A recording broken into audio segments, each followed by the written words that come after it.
আসসালামু আলাইকুম সবাইকে। আশা করি সবাই ভালো আছেন, সুস্থ আছেন।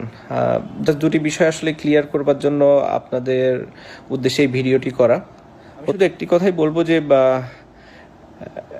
এমন কিছু যেন আমরা না করি যেটাতে মানুষ আমাদেরকে দ্বিধা দ্বন্দ্বে ফেলে দেয় যে আমরা আসলে এক নাকি আলাদা। কারণ আমরা যতক্ষণ পর্যন্ত এক থাকবো ততক্ষণ পর্যন্ত আমরা শক্তিশালী। আমরা বিভিন্ন উদাহরণ চাইলেই দিতে পারি, আমি চাইলেই আরও অনেক উদাহরণ দিতে পারি, কিন্তু আমি ওগুলো আসলে দিতে চাই না। আমার মনে করি যে আমরা মুসলমান যারা আছি অবশ্যই তারা এক থাকবো সবসময়, কারণ আমাদের এক থাকা জরুরি, আমাদের একতাটা থাকাটা খুবই জরুরি। যখনই আমরা আলাদা আলাদা হয়ে যাব তখনই আমরা দুর্বল, যখনই আমরা এক থাকবো তখনই আমরা স্ট্রং। সবসময় কীভাবে নিজেকে সেফ রেখে চলাফেরা করা যায় সেটাই